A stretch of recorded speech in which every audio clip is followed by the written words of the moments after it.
Well, hello everyone. Today I am going to talk about this Ridgid portable air compressor that I bought. It runs on their standard 18-volt battery that works with all the other tools. Again, that's one of the reasons I bought it. I bought it because I can use it with all my existing batteries and it has the lifetime warranty. I'm gonna go ahead and open this thing up and let's see what it comes with. This is part R87044. Which you can see here is on the box also. So what came in here is the owner's manual. Here is the air compressor itself. I believe it comes with some extra ends, different connectors on the ends for different tires or sports balls or whatever you want to do. And it also comes with a 12-volt like cigarette lighter type of connector. So if you don't have a battery, you can still run it off of your vehicle if they have a 12-volt power plug.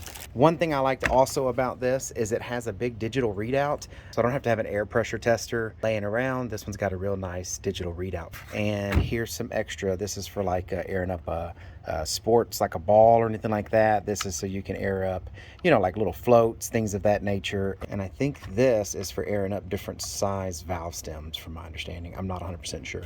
The other thing is it says it has this really easy, you pull it back, you slide it over the valve stem, and then you push this forward and it locks it on the valve stem. So hopefully this design right here will last and I won't have to replace it or get them to fix it. Looks like there's the plug for your 12-volt plug that they gave, the accessory plug. I need to air up actually one tire on my truck. Let's go ahead and give it a test.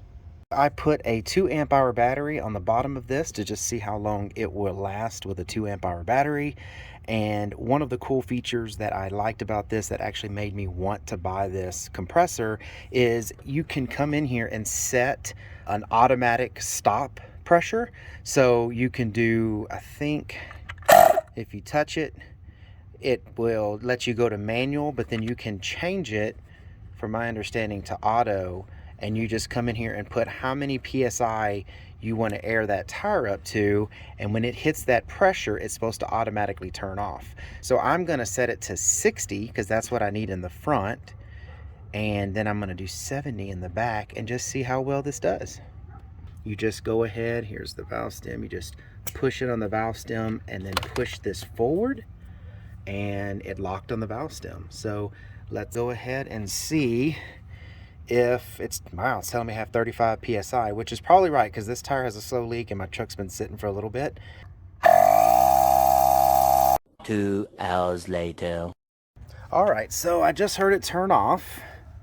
Yep, it says 60, and it was right at 5 minutes to get this E-rate tire from 35 PSI up to 60 PSI. That's basically what I expected out of these. They're not super high flow air compressors, but they're meant to do the job, and they just take a little longer. Oh, it's only got 2 bars after that. All right, so I got the 2 front tires done, and it was in the middle of airing up this back tire when it looks like the battery gave out. All in all, I like the compressor. It's gonna be something I'm gonna have in my truck with me when I have my tools. Just one more easy way to air up the tires. So yeah, I really like it a lot. If you like the video, please give me a thumbs up. Also, if you would, there's a subscribe button in the bottom right corner. If you subscribe to the channel, that really helps me out. Y'all take care. I'll see y'all in the next video.